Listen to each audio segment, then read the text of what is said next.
Hi, I am Eliziam and welcome to my channel.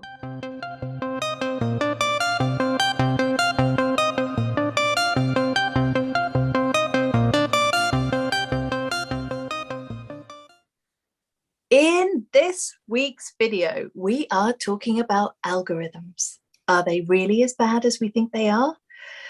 Last week, Andrew joined me and we had a look at 5 things that are coming up in the next year for YoiTopian. Now, there was also a massive lie that we dropped into that video and nobody spotted it.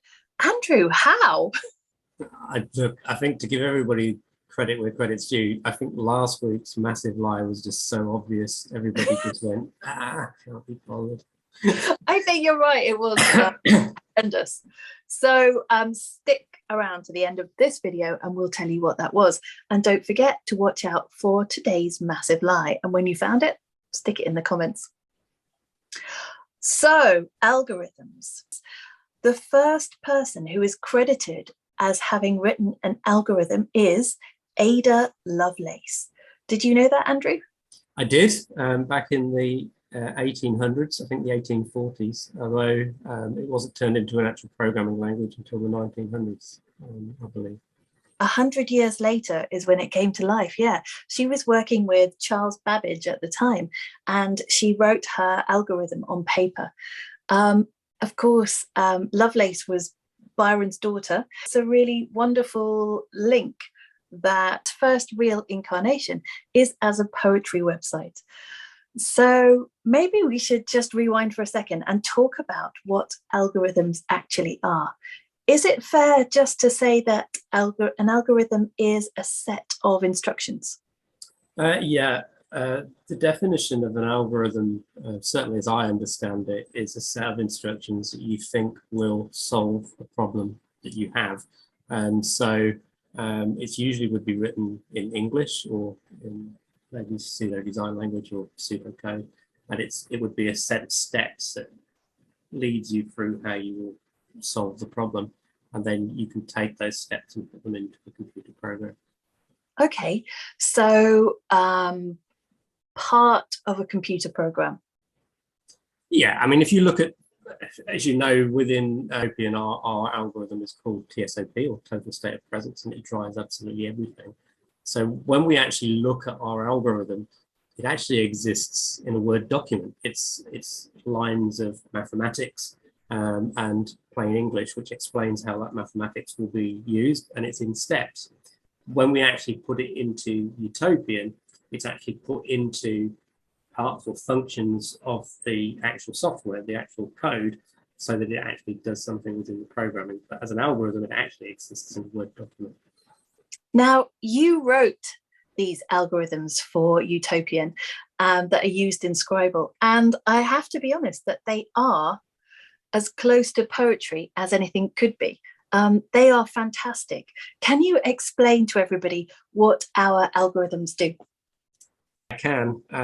Effectively, our algorithm does exactly what its title suggests, total state of presence. It's constantly looking for everything an individual does within our YoiTopian communities, and then it's actually scoring them points and earning them salt and pepper currency for everything we do. So if you log in, if you go and visit a page, if you go and do a search, if you submit something to the library, if you submit something to the social media caves, etc., whatever you do, what it's doing is it's also adding weight. How frequently do you do it? How scarce is the thing that you're doing? And we also have an algorithm which drives our economy, and that looks at things like how scarce is a product, how much skill has gone into creating it, how much time has gone into creating it, and a whole manner of other things. These are fantastic examples of algorithms, and rather than do anything malicious, they are entirely set up to reward people. So as you explained, the more good things that people do, the higher the credit that they will accumulate for doing those good things. It's not always the case, is it? Algorithms have got a terrible reputation. If you say to somebody, oh, it's because of the algorithms, then it is likely that you will be discussing something that's happening to us that is outside of our control. I've got a little present here for you. Oh my goodness, he's got a prop. So I knew that you were going to ask me this question, and for a change, I'm actually prepared. So I want to bring my little present onto the. So this is actually a Kindle X, or that's what I call it anyway. Very, very useful, especially if you've got a wood burner and you need to create lots and lots of Kindle. It's a very useful tool, I would have said. Would you agree? Yeah, of course, absolutely. Okay, so in its actual format, used for chopping wood, good or bad? Well, good. If you're going to burn that wood, do something useful with it. Yeah, of course. Okay, so if I then take this out and I hit somebody with it, is it good or bad? It's bad, bad, bad. That's not the correct use of an axe. Okay, so that tends to be the way that we think about algorithms, or the code that the programs that those algorithms go into, is that the algorithm is good or the algorithm is bad. Now, let me rephrase the question. If I use this to chop wood, am I doing something good or am I doing something bad? Well, on balance, something good. But it's me that's doing it, okay, not the axe. If I use this to hit somebody, is it the axe that is bad or is it me? That would be you. Okay, so when an algorithm is created and the algorithm has malicious intent, is it the people who have created it and are using it that are bad, or is it the algorithm that's bad? I love your example. So the algorithm is not responsible. It is the people behind it and what they're doing. Exactly that. It's a very, very key point, because if we can promote a responsible approach to programming, to the creation of these algorithms, and we create an environment where people are trying to create algorithms for the good of the human race, then actually we turn algorithms into a tool, which is a good thing. And it's very important to remember, an algorithm is a tool. That's all it is. So if we use technology as a tool and we use it for what it's designed to do, and the intent behind what it's supposed to do is good, there's nothing bad about it. But if you're creating an algorithm to go off and kill people, or to steal data, or to do something that has bad intent, then it's not the algorithm that's bad, it's the people that are creating that algorithm that is bad. This is exactly true. And actually, if you think back to probably 10, 15 years ago, when most people will start to recollect our lives being affected by algorithms. Great prop, by the way, I really love that.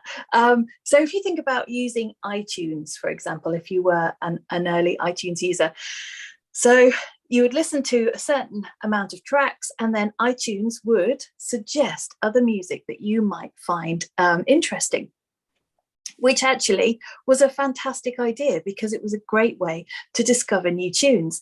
And then that same idea was picked up by Amazon. So we're talking about the days just after Amazon was just a bookstore. And at one product that you bought, it would be linked to other products. So you would then have the suggestion other people also viewed, or other people also bought. And so that's an example of how the same algorithm is suggesting something that you might enjoy. Now, you could argue both ways. Is that good? Is it bad? It's great if you want to discover new tunes or new products that you might be interested in buying. But if you think about that as a tool for manipulation, then actually it starts to look quite a bit darker. So one of the videos from this week was all about truth. And it was basically, my point was that perception is very, very important in the understanding of truth. And maybe it's the same with algorithms. It depends whether you want to discover new music and whether you want to discover new products. Yeah, in the case of whether you can switch it on or off, and whether you can understand what it is that you have, switch it on or off. There are a lot of things that we take for granted when we use things like Google, when we see adverts popping up on our screens, which seem to mysteriously and magically, almost as if they've been whisked out of Hogwarts, have some connection to something that we were only thinking about yesterday. And of course, that's because we've been in Google and we've searched for it, or we've gone on another website and we've actually looked for it, and an algorithm somewhere has picked up that you've done that, and it's actually stuck an advert that's relevant to that in front of you. Not just that though, or you've had a conversation with somebody and mentioned a keyword, and some app on your phone was listening and it's picked that up and dropped that advert in front of your face just in case you might be interested in looking at it. I mean, I have friends who have had this experience and have found it hugely invasive. And really, you know, if you have a susceptibility to paranoia, that kind of thing can be quite unsettling. Yes, and the argument always is you can switch these things off, but who reads small print? Hands up, everybody watching this video who's actually been and read the Google small print. Oh, hang on, let me just do a count. No, I can't see anyone with their hand up. So we trust the things that we're using, the tools that we're operating to have been put together with responsible intent. As to whether they actually have been or not is a matter for debate. But ultimately, I don't think many of us actually read the small print, decide whether we want to use these things or not. Another example of algorithms being used to manipulate is something else which came up in another video this week, with all about the Brexit debate, and how it has been reported that algorithms were used to alter people's opinion through social media.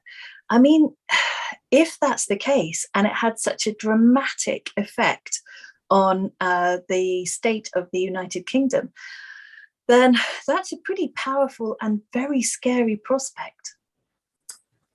I think that the way that content is presented plays a very large part in what we perceive to be the truth. If you think about the daily newspapers in the UK as a classic example, they're presented according to the perspective of the political party to which they're aligned. So depending on what newspaper you read, you may have a different idea of what you consider to be the truth. If you look at the different news agencies around the world, if you look at a story that's being presented by a Western news agency compared to one that might be being presented from, say, Russia or whatever, it will be a completely different perspective. And I'm not by any means saying which is the true perspective and not the true perspective. I'm just saying that it'll be a different angle to the same story. The example, you know, I always love to give is from the movie that My Cousin Vinny. He's going to show you the bricks. He'll show you they got straight sides. He'll show you how they got the right shape. He showed them to you in a very special way, so that they appear to have everything a brick should have. But there's one thing he's not going to show you. When you look at the bricks at the right angle, they're as thin as this playing card. It's all down to perspective. And really, for people to have the opportunity to give a proper opinion, they need all sides of the story. The reality is it's quite rare that we always get all sides of the story. It's more common that we only get one perspective of a story. It's so true. And I was picking up on this fact that we're very lucky nowadays to have so many different channels in which to absorb our information from. That's amazing. But actually, if you can't trust those channels because the information that you see is being targeted, or what you're searching for is being hidden from you, then the perception of truth that we have is going to be distorted. That was the point from Monday's video. So I suppose this comes back down to algorithms and their intended use, and who has written them and for what purpose. It depends on whether they are being used to manipulate us or not. And unfortunately, I feel that there is far too many examples of that out there.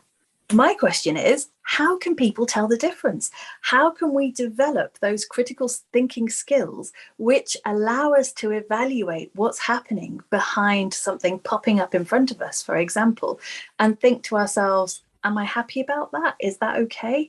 It's a different skill set that we've never, ever had to use before. From the consumer end, I think it's very, very difficult, because you're talking about millions and millions of people and we're all different.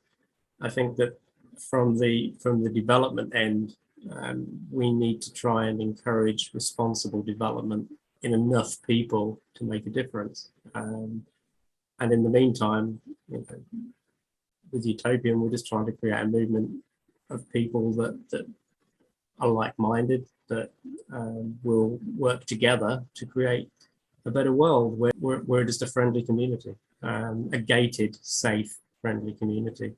And the more the merrier. But what we are seeing is evidence that our algorithm works.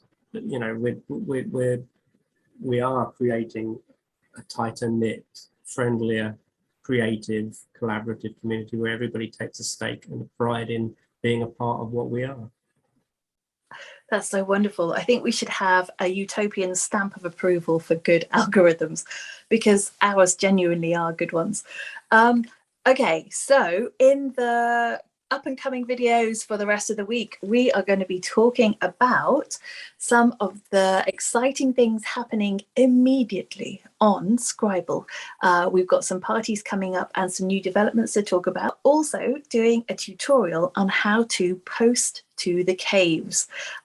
So look out for those videos. They will be coming in the next couple of days.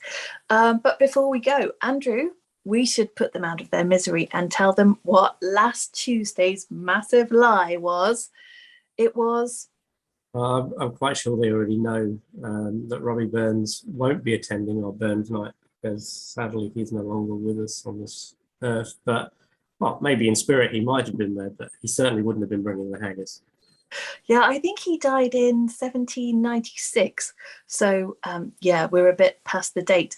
But we will be having a Burns night party, and that's something that we will be advertising. We'll be talking about it in in a video coming up later this week.